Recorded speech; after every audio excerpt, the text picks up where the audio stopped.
The rifle shot cracked through the autumn air as Tobias Darling crumpled to the ground, a red stain blossoming across his chest. Thea Davies watched in horror, her scream dying in her throat as her new husband of less than a day fell dead before her eyes, another victim of the stagecoach robbery that was supposed to be bringing them to their new life in Helena, Montana. "Nobody move," shouted the masked bandit, his pistol swinging wildly between the terrified passengers. Valuables in the bag, now. Thea's trembling hands removed her mother's locket, the only piece of jewelry she'd brought from Boston, and dropped it into the sack. The tears wouldn't come. They were frozen somewhere inside her chest, along with her breath, her hope, and whatever pieces of her heart hadn't already been shattered by the life she'd fled. "Lady, your ring too," the bandit demanded, gesturing with his gun at her wedding band. Thea's fingers moved mechanically, sliding the simple gold band from her finger. Tobias had placed it there just yesterday in a hasty ceremony before they boarded the stagecoach westward. She barely knew him, just 3 months of letters exchanged after she'd answered his advertisement for a wife. But he'd been kind in his writing, promising a fresh start far from the memories that haunted her in Boston. Now he was dead, and she was alone again. 3 hours later, Thea sat rigidly on a wooden bench in the Helena sheriff's office, her black traveling dress coated with dust and streaked with her husband's blood. Her hands folded neatly in her lap betrayed no tremor, though inside she felt like she might shatter into 1,000 pieces if anyone spoke too loudly. "Mrs. Darling," Sheriff Cooper's voice was gentle as he approached. "I've sent a telegram to Tobias's brother. He'll be here tomorrow to collect you." "Brother?" Thea's voice sounded distant even to her own ears. Tobias never mentioned a brother. The sheriff scratched his graying beard. "Well, Zachary Darling owns the largest ranch outside Helena. Tobias worked for him. I figured you knew." Thea shook her head slightly, another piece of her fractured world falling out of place. "I don't know anything anymore," she whispered. The sheriff sighed, clearly uncomfortable with her quiet despair. "You can stay at the hotel tonight. The town will cover the expense, considering the circumstances." Thea nodded mechanically. One night, and then what? Return to Boston with its painful memories and family shame. She had sold everything to purchase the train ticket west. There was nothing to go back to. The next morning dawned crisp and clear, the kind of Montana autumn day that painted the distant mountains in sharp relief against a painfully blue sky. Thea sat in the hotel lobby, her few possessions packed in the small trunk at her feet, waiting for a stranger who shared her dead husband's name. She recognized him the moment he walked through the door, though they had never met. He filled the doorframe with broad shoulders beneath a worn leather coat, and when he removed his hat, she saw hair the color of wheat fields, a shade lighter than Tobias's had been. His face was cut from harder lines, weathered by sun and wind, with eyes the cold blue of a winter sky. "Mrs. Darling." His voice was low and rough, like he didn't use it often. Thea stood, straightening her spine. "Mr. Darling, thank you for coming." Zachary Darling studied her with an intensity that might have been uncomfortable if Thea had any feeling left in her. But she'd gone numb somewhere between watching Tobias die and washing his blood from her hands. "I'm sorry about my brother," he said finally. Thea nodded, uncertain what to say. She had barely known Tobias, had only the promise of a life with him, not the reality. Her grief was more for the death of possibility than for the man himself. "Sheriff Cooper explained what happened," Zachary continued. "I've made arrangements for Tobias's burial this afternoon." "Thank you," she said softly. An awkward silence stretched between them until Zachary gestured toward her trunk. "Is this all your belongings?" "Yes." He picked up the trunk easily with one hand. "My wagon's outside. We should go. storms coming in from the mountains. Thea followed him out of the hotel, feeling the stares of the other guests boring into her back. The mail-order bride whose husband was murdered before they even reached their destination. She kept her eyes forward, her face a careful mask that revealed nothing of the turmoil beneath. The funeral was a simple affair. A handful of men from Zachary's ranch stood solemnly as the preacher spoke words over a pine box. Thea stood slightly apart, aware that she was a stranger to these people who had known her husband. When it was over, Zachary approached her. "We need to talk about your situation," he said bluntly. Thea met his gaze. "Yes, I suppose we do." They walked a short distance from the grave, stopping beneath the spreading branches of an old cottonwood tree. "Tobias wrote to me about you," Zachary said. "Said he'd found a Boston lady willing to come west." "And I found a Montana man willing to marry a stranger," Thea replied quietly. Zachary's expression remained unreadable. "The situation is complicated. Tobias worked for me, lived in a cabin on my property. He had some savings, but nothing substantial." "I see." Thea's hands twisted together. "I can find work in town, perhaps, until I know." The word was abrupt. "That's not necessary. You came out here to be a darling. Far as I'm concerned, you still are one." Thea blinked in surprise. "I don't understand. I'm offering you a place on my ranch. Not charity," he added quickly, seeming to sense her pride rising. "There's plenty of work cooking, cleaning, mending. I pay fair wages. You would do this for a woman you just met." Something flickered in his eyes, guilt, perhaps, or a deeper emotion she couldn't identify. "Tobias was my responsibility. That makes you my responsibility now." Thea considered her options, which were painfully few. Return to Boston penniless and disgraced. Stay in Helena and try to find work as a single woman with no references. Or accept this stranger's offer of employment. "Very well, Mr. Darling, I accept your offer." "Zachary," he corrected. "Or Zach. We don't stand on formality at the ranch." "Then I am Thea," she replied, offering her gloved hand. His large hand enveloped hers briefly, and then he turned away.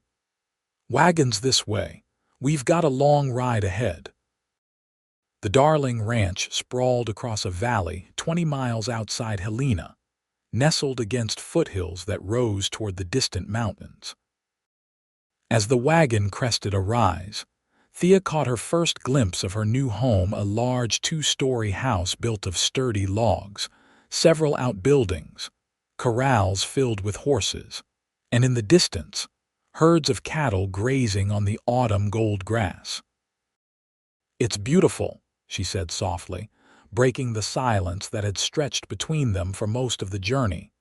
Zachary glanced at her, something like surprise crossing his features before his expression returned to its usual stoic mask. "Been in the family for 20 years. My father built it, passed it to me when he died." "And Tobias?" Thea asked hesitantly. "Did he not inherit part of it?" A muscle tightened in Zachary's jaw. "Tobias chose a different path for a time. He only returned to Montana 6 months ago." Before Thea could ask more questions, they reached the main house. A woman with iron-gray hair pulled into a severe bun emerged from the door, wiping her hands on her apron. "You're back," she called, her eyes immediately finding Thea. "This must be Tobias's wife." "Widow," Zachary corrected, setting the brake on the wagon. "Mrs. Davies, this is Martha Jenkins, our housekeeper." "Please call me Thea," she said, climbing down from the wagon without waiting for assistance. Martha's weathered face softened with sympathy. "What a terrible thing to happen, child. Come inside, you must be exhausted." The interior of the ranch house was surprisingly refined, with polished wooden floors, comfortable furniture, and shelves lined with books. Martha led Thea to a small bedroom on the 2nd floor. "This will be yours," the older woman said. "It's not much, but it's clean and warm." Thea looked around the simple room with its narrow bed, wooden dresser, and small window overlooking the ranch yard. After the upheaval of the past 2 days, the quiet simplicity felt like a refuge. "Thank you, Martha. It's perfect." "Supper's in an hour," Martha said. "The men will be in from the range by then. Don't worry about them, they're a rough bunch but respectful. You're Zachary's family now, and that means something around here." Family. The word struck a hollow note in Thea's chest. She had come west seeking exactly that, a family of her own, only to have it ripped away before it even began. Martha seemed to sense her distress. "Rest a bit, dear. There's a wash basin behind the screen if you'd like to freshen up." Left alone, Thea sat heavily on the edge of the bed, finally allowing her rigid posture to slump. For the first time since the stagecoach robbery, she felt tears burning behind her eyes. But they still wouldn't come. Something inside her was frozen, locked away where the pain couldn't reach. She mechanically unpacked her few belongings, hanging her dresses in the small wardrobe and placing her brush and mirror on the dresser. At the bottom of her trunk, wrapped in a scrap of linen, was a small daguerreotype, the only image she had of her parents. She placed it face down in the drawer. She couldn't bear to look at their faces now. Supper was a boisterous affair, with a dozen ranch hands crowded around a long table in the dining room. They fell silent when Thea entered, rising awkwardly to their feet until she took her seat beside Zachary at the head of the table. Martha served hearty fare: roast beef, potatoes, beans, and fresh bread, while the men cast curious glances at Thea between mouthfuls. "Mrs. Darling will be staying with us," Zachary announced, his tone making it clear that no questions were welcome. "She'll be helping Martha with the household duties." The men nodded respectfully, mumbling condolences about Tobias. Thea managed a small smile and quiet thanks, though the food tasted like ash in her mouth. She ate mechanically, aware of Zachary's occasional glances in her direction. After dinner, he invited her to join him on the porch. The autumn evening had turned cool, and Thea pulled her shawl tight around her shoulders as they sat in rocking chairs, watching the sunset paint the mountains in shades of purple and gold. "I know this isn't what you expected when you agreed to come west," Zachary said after a long silence. "No," Thea agreed softly, "but life rarely gives us what we expect." Zachary looked at her sharply, as if seeing something new in her face. "You speak like someone who's learned that lesson more than once." Thea kept her eyes on the distant mountains. "We all have our disappointments, Mr. Darling." "Zachary," he corrected again. "And yes, I suppose we do." He hesitated, then added, "Tobias told me you were from a good Boston family. That you were educated." "Yes. My father was a professor at Harvard before he died. My mother taught music." "What brought you west to marry a man you'd never met?" The question was blunt but not unkind. Still, Thea stiffened.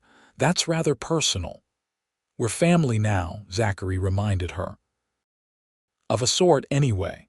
Thea considered this. "I came west for the same reason many women do, for a fresh start, a new beginning." Running from something, her eyes met his, a flash of defiance breaking through her careful composure. "Aren't we all?" Zachary held her gaze for a long moment, then nodded slowly. "Fair enough. Your business is your own." "And yours is yours," she replied pointedly. A ghost of a smile touched his lips. "You've got spine, Thea Davies. I can see why Tobias chose you." The mention of her dead husband brought reality crashing back. "He seemed kind in his letters," she said quietly.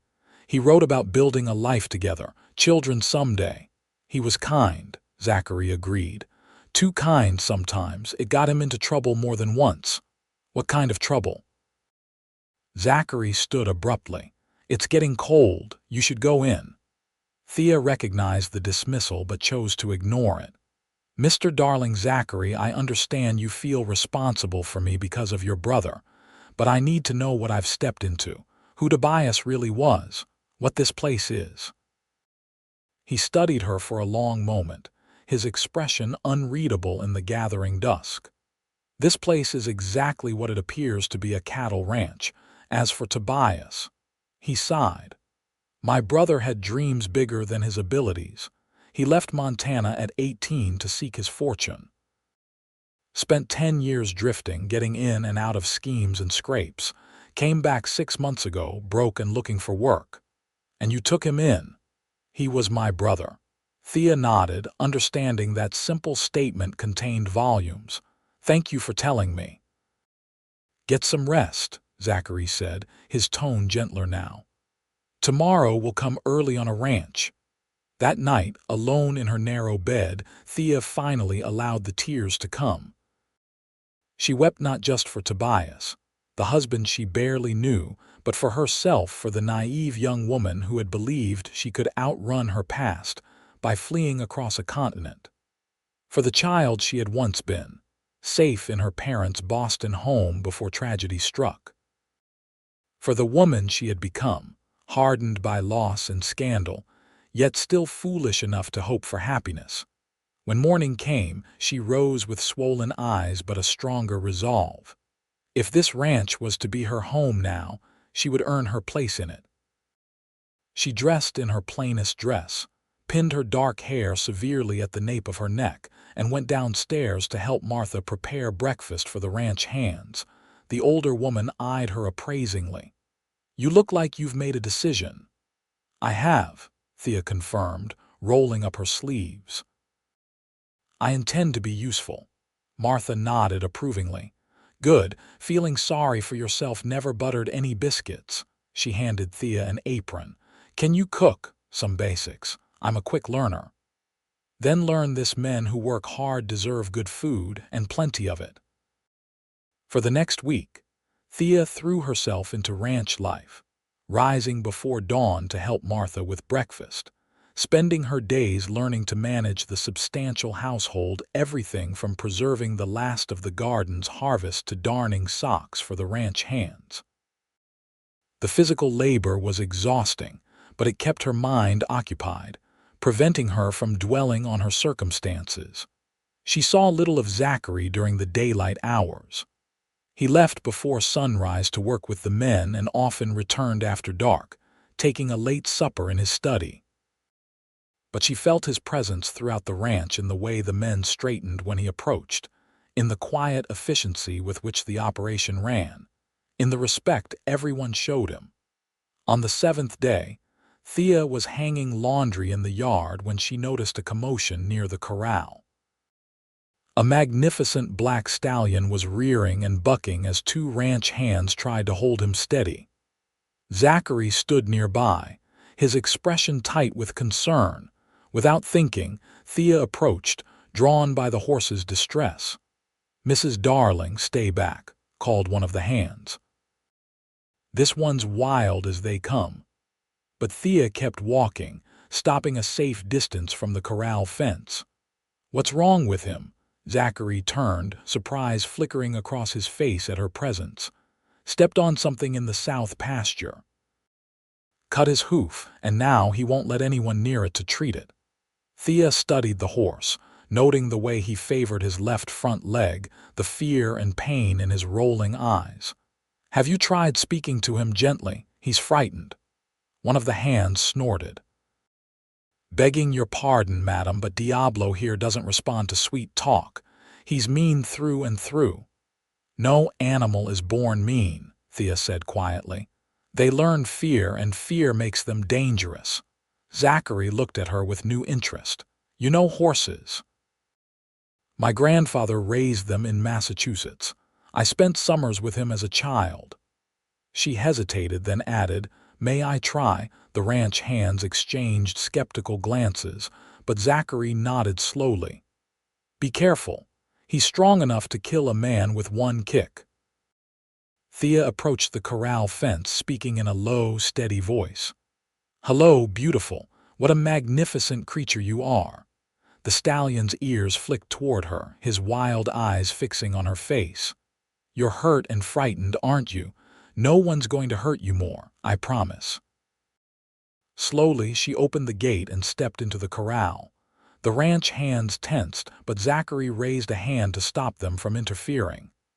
"That's it," Thea continued, moving closer with small, non-threatening steps. "You're safe now. Let me help you." To everyone's astonishment, the stallion gradually stopped fighting, his breathing still rapid but his posture less defensive. When Thea was within arm's reach, she extended her hand palm up, letting him catch her scent. "Good boy," she murmured as the horse stretched his neck to sniff her hand. "Such a good, brave boy." With infinite patience, she moved to his side, stroking his neck and shoulder before carefully lifting his injured hoof. The stallion flinched but didn't kick. "I need clean water, antiseptic if you have it, and bandages," she called over her shoulder. Within minutes, she had cleaned the deep cut, removed a sharp stone embedded in the soft tissue, and wrapped the hoof. Throughout the procedure, she kept up a steady stream of soft reassurance, and the stallion remained remarkably calm. When she finished, she gave him a final pat and backed away slowly. Only when she was safely outside the corral did she realize that a small crowd of ranch hands had gathered to watch. "Well, I'll be damned," muttered one. "Never seen anything like that." Zachary was looking at her with an expression she couldn't quite decipher. Respect, certainly, but something else too. Something that made her cheeks warm despite the cool autumn air. "Where did you learn to do that?" he asked. Thea brushed hay from her skirt, suddenly self-conscious. "As I said, my grandfather raised horses. He taught me that animals respond to our emotions. If we approach them with fear or anger, they mirror it back. If we offer calm and confidence, they often respond in kind." "Your grandfather was a wise man," Zachary said. "Yes," she agreed softly. "He was." That evening, for the first time since her arrival, Zachary joined her on the porch after supper. They sat in companionable silence for a while, watching the stars appear one by one in the darkening sky. "You surprised me today," he finally said. "I'm glad I could help. Diablo's been a challenge since we got him. Most of the men wanted to shoot him, said he was too dangerous to keep. He just needed someone to understand his fear," Thea said. Zachary studied her profile in the fading light. "Is that what you need too?" The question caught her off guard. "I don't know what you mean." "I think you do." His voice was gentle but insistent. "You carry yourself like someone expecting a blow. Your smile never reaches your eyes. You work from dawn till dusk like you're trying to outrun something." Thea's hands tightened in her lap. "You're very observant, Mr. Darling." "Zachary," he corrected automatically. "And yes, I am. It's necessary in my line of work, reading weather, land, animals, people." "And what do you read in me?" she asked, her voice barely above a whisper. "Pain," he said simply. "Deep and old. And a strength you maybe don't recognize in yourself." Thea felt something crack in the wall she'd built around her emotions. "You don't know me. I'd like to." The words hung in the cool evening air between them. "Not as my brother's widow, as Thea."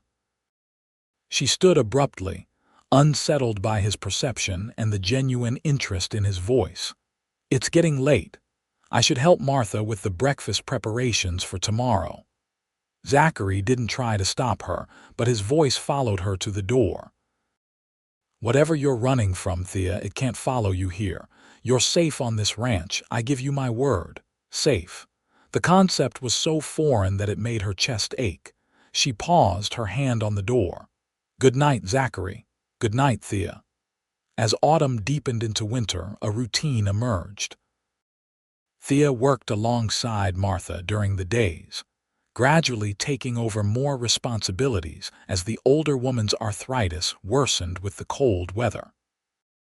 In the evenings, she often joined Zachary on the porch or, as the weather grew colder, in his study, where they would read or talk quietly about the day's events. She learned about the ranch, its history, its challenges, its rhythms. She came to know the ranch hands by name, their personalities and quirks. She visited Diablo daily, and the once wild stallion now nickered softly when he saw her coming. What she didn't speak of was her past.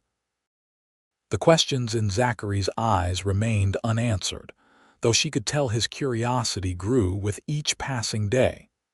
The first snow came in early December, transforming the ranch into a wonderland of white. Thea stood at her bedroom window that morning, watching the snowflakes drift from a pearl-gray sky, feeling a sense of peace that had eluded her for years. A knock at her door broke her reverie. Martha entered, carrying a package wrapped in brown paper. "This came for you on yesterday's supply wagon," the housekeeper said. "With all the commotion about the storm coming, I forgot to give it to you." Thea took the package, puzzled. "I'm not expecting anything." "Return address says Boston," Martha noted before discreetly withdrawing. Thea stared at the package, her momentary peace shattered. With trembling fingers, she unwrapped it to reveal a leather-bound book, her father's journal, which she had left behind in her hasty departure. A note was tucked inside the cover. "You can run, but you cannot hide from the truth forever. Your father's reputation and mine depend on your silence. Remember our agreement." The words, written in her uncle's precise handwriting, sent a chill through her that had nothing to do with the winter day. The memory of their last confrontation rose unbidden his cold fury when she discovered the truth. His threats if she ever revealed what she knew. Without thinking, she moved to the small fireplace in her room and tossed both note and journal onto the flames. She watched as the pages curled and blackened, taking with them the evidence of her father's final scientific breakthrough and her uncle's betrayal. A knock at her open door startled her. Zachary stood there, his expression concerned. "Martha said you received a package that upset you." Thea straightened, composing her features into a careful mask. "It's nothing important." "Doesn't look like nothing," he said, nodding toward the burning journal. "Just memories I'd rather forget." Zachary stepped into the room, closing the door partially for privacy. "Thea, I've respected your silence about your past, but if you're in some kind of trouble, I'm not," she interrupted. "At least not anymore. I left that life behind in Boston." "But it found you here," he pointed out gently. Thea sank onto the edge of her bed, suddenly exhausted by the weight of her secrets. "It was just a reminder, a ghost." Zachary sat beside her, careful to maintain a respectful distance. "I've got some experience with ghosts. They have a way of haunting you until you face them." The compassion in his voice nearly undid her. For months, she'd maintained her careful composure, revealing nothing of the scandal and heartbreak that had driven her west. But looking into Zachary's steadfast blue eyes, she found herself wanting to trust again. "My father was a scientist," she began hesitantly. "Brilliant, dedicated to his work. When I was 16, both he and my mother died in a carriage accident. I went to live with my uncle, my father's brother, who was also a scientist at Harvard." Zachary listened silently, his expression encouraging her to continue. "2 years ago, I discovered something." She paused, gathering her courage. "My uncle had stolen my father's research, his most significant discovery. Published it under his own name and gained considerable acclaim and fortune from it." "That's despicable," Zachary said quietly. "When I confronted him, he denied it at first. Then he threatened me. Said if I ever told anyone, he would destroy what remained of my father's reputation. Claimed that my father had stolen earlier work from him, that my mother—" her voice broke, "that my mother had been unfaithful, that I might not even be my father's daughter." "Were any of these claims true?" Thea shook her head vehemently. "No, my parents loved each other deeply. And my father was meticulous about his work, documenting everything. That's why my uncle wanted his journal, the one I just burned. It contained proof of his theft. Why not use it to clear your father's name? Because the scandal would have destroyed what remained of my family's standing in Boston society, and because she hesitated, shame coloring her cheeks, because my uncle had already begun spreading rumors about me, suggesting that I was unstable, prone to delusions. No one would have believed me. Understanding dawned in Zachary's eyes. So you answered Tobias's advertisement, fled across the country to escape the whispers and lies. Yes. The admission felt like a weight lifting from her chest. I thought I could start fresh. Build a new life where no one knew my name or my shame. There's no shame in being wronged, Thea. Isn't there? She looked down at her hands. I abandoned my father's legacy. I let a thief profit from his life's work because I was too cowardly to fight. Or perhaps wise enough to know when a battle couldn't be won, Zachary countered. Sometimes retreating is the only way to survive so you can fight another day. His words soothed something raw inside her. Thank you for understanding. I understand more than you might think, he said quietly. Everyone on this ranch has a past they'd rather forget, including me. The hint of his own untold story hung between them, but Thea didn't press. He had given her the space to reveal her truth in her own time. She would do the same for him. The snow's getting heavier, she observed, changing the subject as she glanced toward the window. Will the cattle be all right? We moved them to the sheltered pastures yesterday. The men are out checking fences and making sure the young ones don't wander. He stood, respecting her need for distance after such a personal revelation. Martha could use help with preparations for the storm. We might be snowed in for a few days. Of course. Thea rose as well, smoothing her skirts. Zachary, she added as he reached the door, thank you for listening. He nodded, his eyes warm.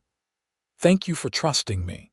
The blizzard that swept through the valley that night was the worst in a decade, according to Martha.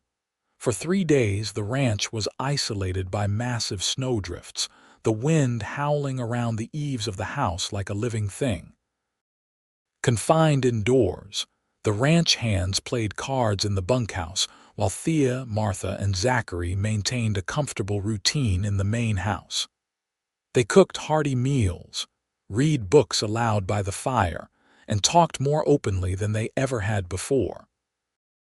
On the 3rd evening, with the storm finally subsiding, Martha retired early, leaving Thea and Zachary alone in the parlor. A fire crackled in the hearth, casting golden light over the room, and outside the windows, the world was a silent expanse of pristine white. I've been thinking about what you told me, Zachary said as they sat before the fire, each with a cup of hot cider. About your father's work. Thea tensed slightly. It's in the past now. Is it? Your uncle still benefits from his theft. Your father's legacy remains unclaimed. What would you have me do? Return to Boston and face more humiliation? Zachary leaned forward, his expression intent. Fight from a position of strength. You're not alone anymore, Thea. The simple statement caught her breath in her throat. What do you mean? I mean that you have a home here. People who respect you. Me. He hesitated, then added more softly, I would stand with you if you chose to reclaim your father's work. Thea studied his face, searching for any sign of pity or obligation. What she found instead was genuine respect and something deeper that made her heart quicken. Why would you do that? She asked. You barely know me. I know enough, he said simply. I know that you're stronger than you believe, kinder than you need to be, braver than most men I've worked with. You give me too much credit, and you give yourself too little. He set his cup aside and moved to sit beside her on the settee. Thea, when Tobias wrote about his mail-order bride, I thought he was being foolish, rushing into marriage with a stranger. When he died, I felt responsible for you out of family duty, but these past months, He took her hand, his calloused palm warm against her skin. "These past months I've come to admire the woman you are, your resilience, your quiet dignity, the way you face each day despite the losses you've endured." Thea's heart hammered in her chest. "Zachary, you don't need to say anything," he interrupted gently. "I'm not asking for anything from you. I just want you to know that whatever path you choose staying here, returning to Boston to clear your father's name, or something else entirely, you won't walk it alone unless you choose to." Tears welled in her eyes, not of sorrow but of gratitude for this unexpected gift of unconditional support. "Thank you," she whispered. They sat in companionable silence after that, hands still joined, watching the fire burn down to embers. When Thea finally rose to retire for the night, she felt a shift in her heart as if some frozen part of her had begun, ever so slightly, to thaw. Spring came late to Montana that year. After the harsh winter, the land seemed reluctant to yield to warmer days, but by April, the snow had retreated to the highest peaks, and the valley bloomed with wildflowers. Thea had spent the winter months becoming an integral part of ranch life. She managed the household with quiet efficiency, freeing Martha to focus on cooking. She kept the books for Zachary, discovering a talent for figures that improved the ranch's financial organization. And she continued to work with the horses, especially Diablo, who now allowed only her and Zachary to ride him. Her relationship with Zachary had evolved into a deep friendship built on mutual respect and growing affection. They spent evenings talking about books, ranch business, and increasingly, their pasts. Zachary shared stories of his father, the challenges of building the ranch, and his complicated relationship with Tobias. "He was always restless," Zachary explained one evening as they sat on the porch watching the sunset. "Father was strict, demanding. Tobias rebelled against that structure while I thrived in it." "Did you resent him for leaving?" Thea asked. Zachary considered this. "Not for leaving, no. For staying away so long, perhaps, for missing our father's final years. But mostly, I worried about him." He glanced at her. "When he wrote about finding a wife, I hoped it meant he was finally ready to settle down, build something lasting." "I'm sorry it didn't work out that way," Thea said softly. "So am I." Zachary's gaze lingered on her face. "Though I can't entirely regret the circumstances that brought you here." The admission hung between them, neither fully acknowledged nor denied. They had both been careful to maintain the boundaries of propriety, aware of the complex emotions involved in their situation. In May, a letter arrived from Boston that changed everything. Thea's hands trembled as she read the neatly penned words from her former neighbor, Mrs. Whitaker. "My dear Thea, I hope this letter finds you well in your new life. I write with news that may interest you. Your uncle has been exposed as a fraud. Professor Jameson at Cambridge discovered inconsistencies in his published work and found your father's original notes in the university archives. The scientific community is in uproar, and your uncle has resigned his position in disgrace. Many here have expressed regret for how you were treated. If you wish to return, you would find a much warmer welcome than when you left. With fondest regards, Clara Whitaker." Thea sat on the garden bench, reading the letter a second time, then a third. Vindication after all this time without her having to fight the battle herself. Her father's reputation restored. The truth revealed. She found Zachary in the barn examining a new foal born just days earlier. His face brightened when he saw her, then grew concerned at her expression. "What's happened?" Wordlessly, she handed him the letter. He read it quickly, his eyes widening.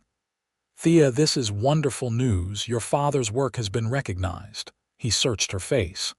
"Will you go back?" The question hung in the air between them, weighted with all they hadn't yet said to each other. "You want me to?" she asked quietly. Zachary stepped closer, close enough that she could see the flecks of gray in his blue eyes, could feel the warmth radiating from him. "I want you to do what brings you happiness," he said carefully. "I want you to choose your path freely, not out of obligation or fear. And if my choice is to stay," her heart pounded as she voiced the question, "then I would be—" He paused, seeming to search for the right word.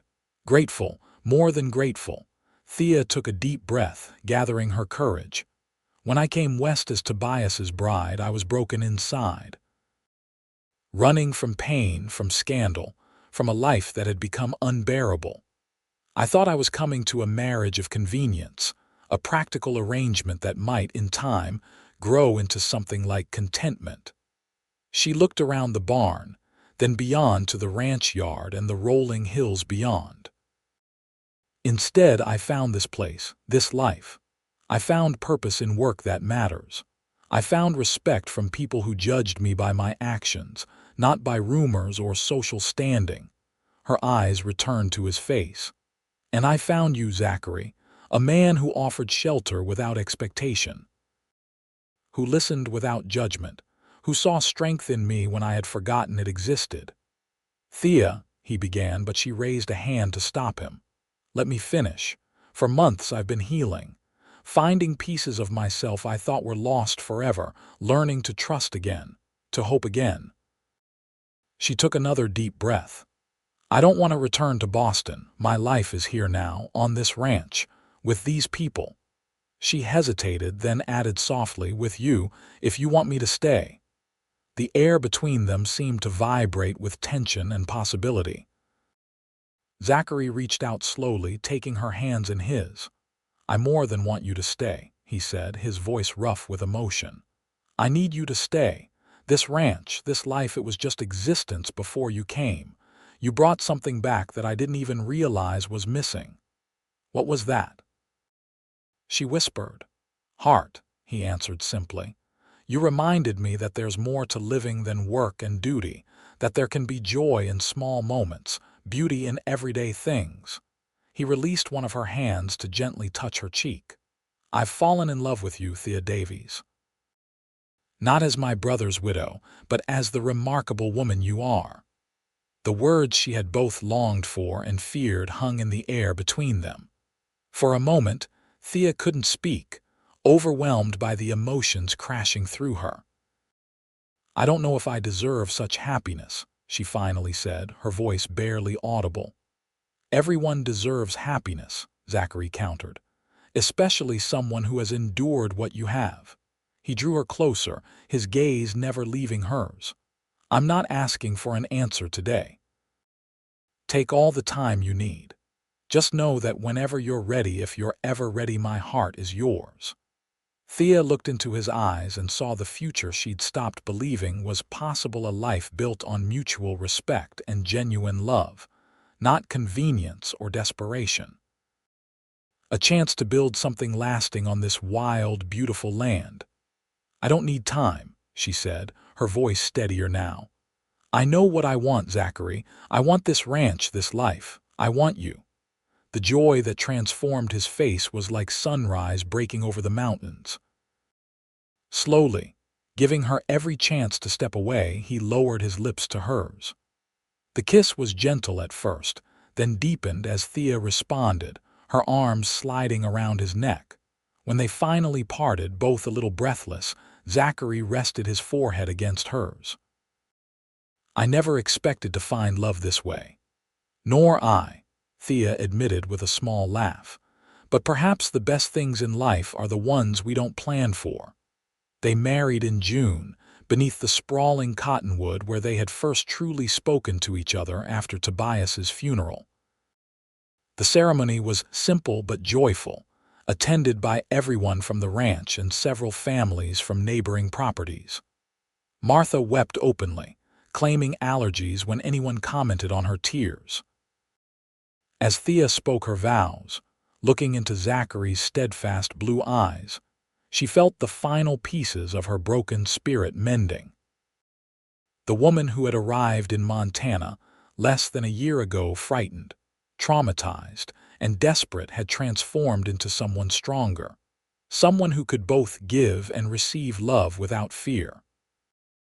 Later that night, as they stood on the porch of the ranch house, now truly her home, Zachary slipped his arm around her waist. "Happy?" he asked softly. Thea leaned into his embrace, watching the stars emerge above the mountains. "More than I ever believed possible." "Good," he murmured, pressing a kiss to her temple. "Because I intend to spend the rest of my life making sure you stay that way." She turned in his arms, reaching up to touch his face. "We'll make each other happy," she corrected. "That's what partnership means." Zachary's smile was tender as he captured her hand and kissed her palm. "You're right, as usual. Partners in all things from this day forward." "From this day forward," Thea echoed, sealing the promise with a kiss. The years that followed brought challenges, as all years do, but also immeasurable joy. The ranch prospered under their joint stewardship, with Thea's head for business complementing Zachary's knowledge of the land and cattle. They worked side by side through drought and harsh winters, celebrating the good years and supporting each other through the difficult ones. In their second year of marriage, Thea gave birth to a son they named Thomas, after her father. 2 years later, a daughter, Elizabeth, joined the family. The children grew strong and confident, raised with the values both Thea and Zachary held dear: honesty, hard work, compassion, and the courage to stand up for what was right. On their 5th wedding anniversary, Zachary surprised Thea with a special gift: a small building near the main house that he had converted into a schoolroom. "For the ranch children," he explained as he showed her the space, complete with desks, books, and a chalkboard. "Our own and the Hands children, too. I thought you might want to teach them like your parents taught you." Thea stood in the center of the bright room, overwhelmed by the thoughtfulness of the gift. "It's perfect," she whispered, turning to embrace him. "Absolutely perfect." The ranch school soon became known throughout the region for its excellent education. Children from neighboring properties rode for miles to attend, and Thea found a new purpose in shaping young minds, just as her parents had done. In their 10th year of marriage, a letter arrived from Boston that brought the past full circle. Thea's uncle had died, and in his will, he had made a public confession of his theft of her father's work. He had also left his considerable fortune to Thea, his only living relative, along with a letter of apology that arrived separately. "I cannot undo the harm I caused you and your father's memory," he wrote, "but perhaps this gesture might begin to make amends. I hope you have found happiness, wherever you are." Thea read the letter on the porch with Zachary beside her and their children playing in the yard. The emotions it stirred were complex: old anger, a measure of pity for the man her uncle had become, and finally, a sense of peace. "What will you do with the inheritance?" Zachary asked. Thea considered the question. "I'd like to establish a scholarship at Harvard in my father's name, for students who show promise in science but lack the means to pursue their education." Zachary nodded approvingly. He would be proud of that legacy. "And the rest," she continued, "I'd like to use to expand the school, perhaps build a proper library for the community. So many children in this territory have limited access to books and learning." "Always thinking of others," Zachary said with a smile, taking her hand. "It's one of the countless reasons I love you." Thea squeezed his hand, watching their children chase butterflies in the summer sunshine. "I have you to thank for that. You saw value in me when I couldn't see it in myself. You gave me space to heal, time to find my strength again." "You always had strength," he countered. "You just needed to remember it." As the sun began to set behind the mountains, painting the sky in brilliant shades of gold and pink, Thea reflected on the journey that had brought her to this moment.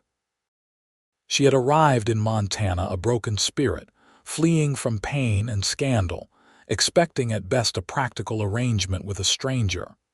Instead, she had found healing in the vast Montana landscape, in meaningful work, in the community of the ranch, and most of all in the patient, steadfast love of a man who had seen beyond her protective walls to the person she truly was and the person she could become. "What are you thinking about?" Zachary asked, noticing her contemplative expression. Thea smiled, leaning her head against his shoulder. "I was thinking about how sometimes the most difficult journeys lead us exactly where we need to be." He pressed a kiss to her temple. "And are you where you need to be, Thea Darling?" "Yes," she answered without hesitation, her heart full as she looked at their children, their home, and the man beside her. "Exactly where I need to be." As twilight deepened into night and the first stars appeared above the mountains, Thea and Zachary called their children in for supper.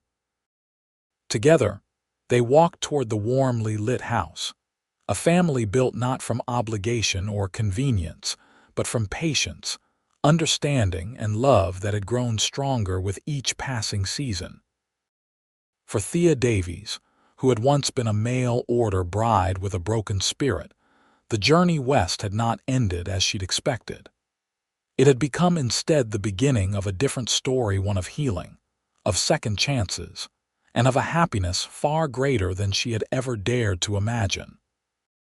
In the years that followed, their family continued to grow, not just with the addition of 2 more children, twin boys named James and William, but with the expansion of the ranch school into a proper academy that served children from across the territory.